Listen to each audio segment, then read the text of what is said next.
doing bupkis offensively, and all of a sudden you just simply turn around, and the next thing you know, 21 points have been put up. Yep. That's how dangerous the Chiefs' offense is. Let's go to Los Angeles. Rams hosting Cardinals. Now, neither one of these two teams played well the second half of the year. Down the stretch, yeah. Neither one of these two teams played well down the stretch. All the Rams had to do was beat the 49ers, and they would be the number 2 seed with no problem.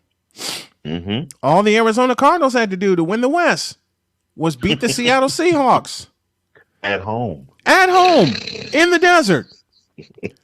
Now, as we said coming in, the Cardinals have lost 5 in a row in the desert. So they're going on the road to Los Angeles to play the Rams. I'm going to say something horrible because I know fans of both these teams. It's too bad a playoff game cannot end in a tie and they both get eliminated. Spoken like a divisional rival, fan of a divisional rival. Damn straight. Because I'm not impressed with, I said it after they played in Arizona, and I'm going to say it now. I'm not impressed with either of these teams at all. For the simplest of reasons, neither one can run the football. Which brings to mind the biggest question of this game this weekend, it's on Monday night. Who's going to make the sacrifice? Which of these teams is going to make the sacrifice and get their running game going to set up their passing game? Because if you watch them the second half of the year, neither one of these teams wanted to run the ball. They both wanted to throw the ball 50 times a game just because.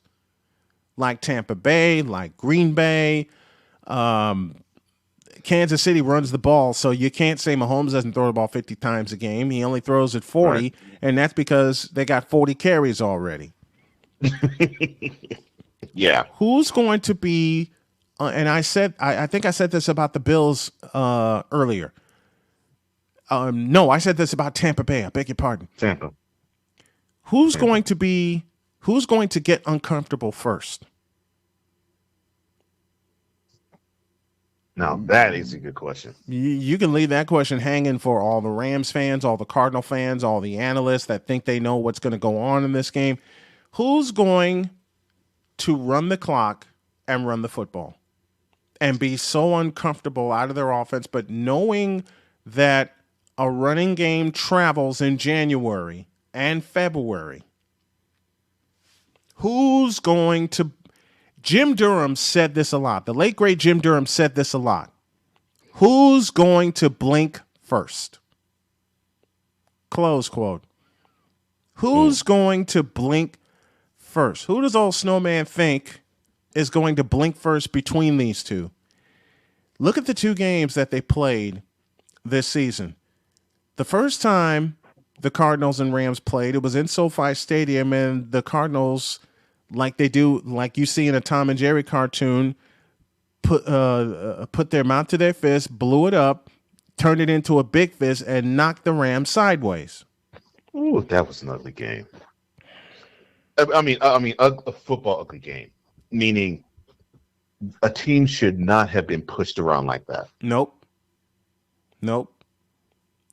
And then you have the rematch in Glendale, Arizona, where the Cardinals had a chance at the time to clinch a playoff berth and knock the Rams down a little bit further in the standings. Because remember, Arizona led the division for 10 weeks.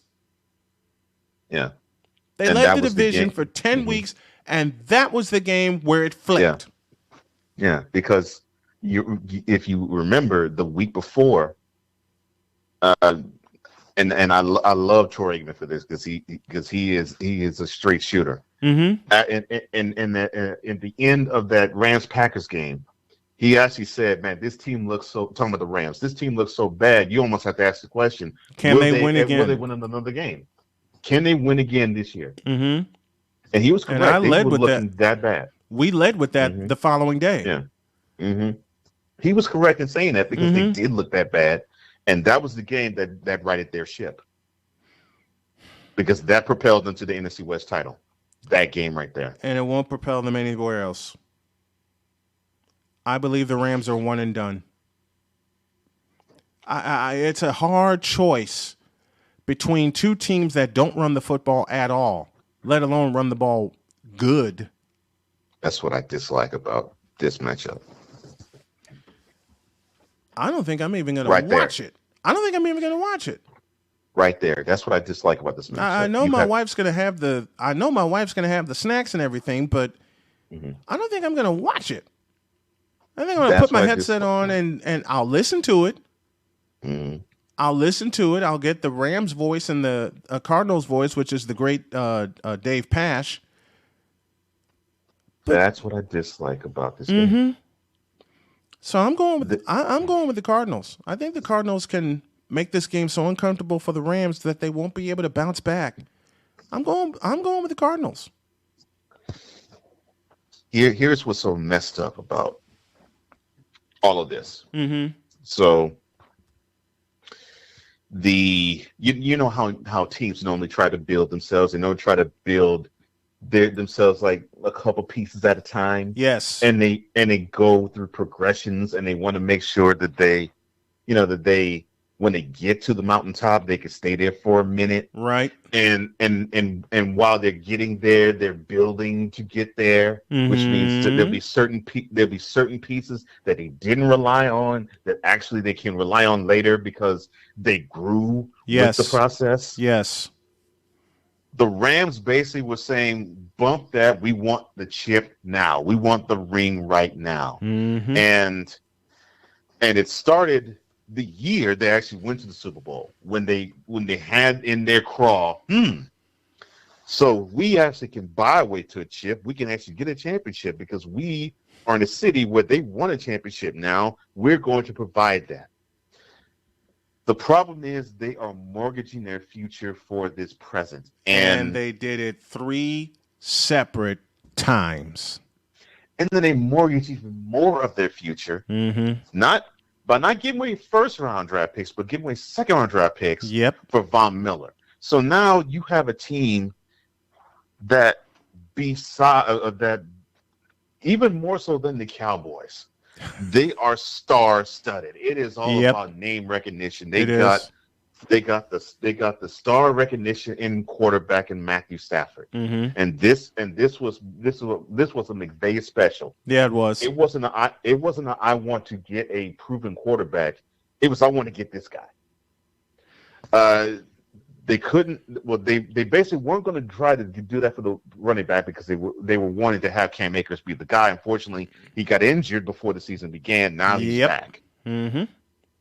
But they're trying to have him and Sonny Michel run in tandem.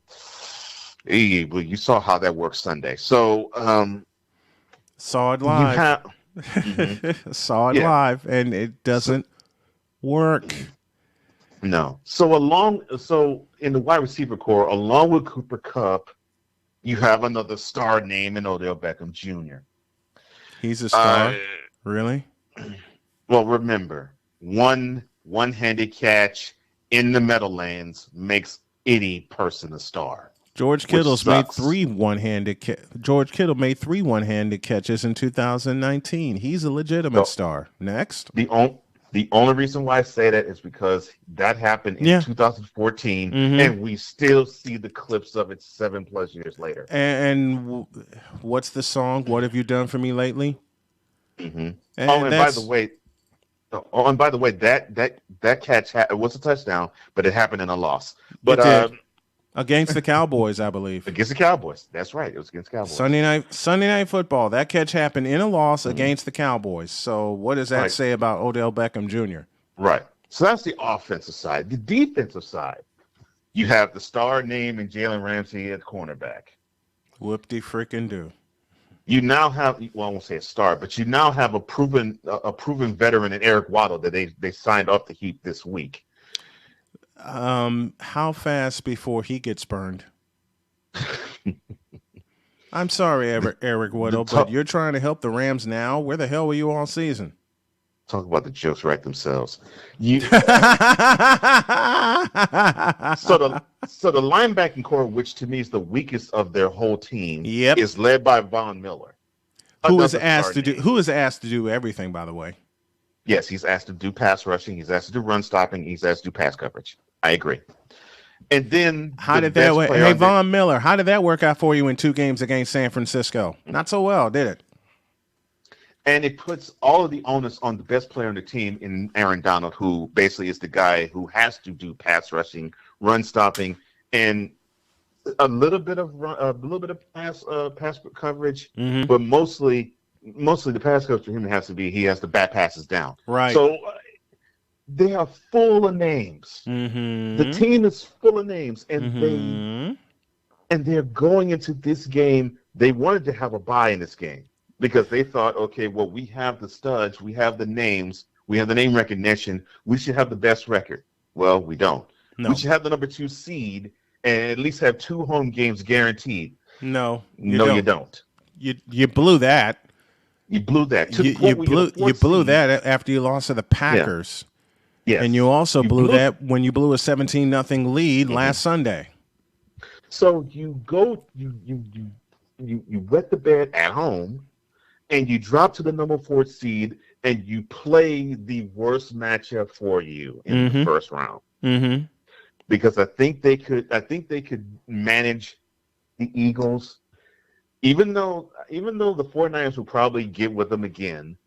I think they would have felt a little more comfortable with them because they game planned for them the week before. Yeah. And if they'd gotten with the 49ers again, they still would have lost. 49ers still would have punched them in the mouth. But to me, they are going against the worst matchup for them because the Cardinals know them very well too. Yep. And the Cardinals within the division, less about a big name. Yes, they're within the division. Cardinals care less about a big name.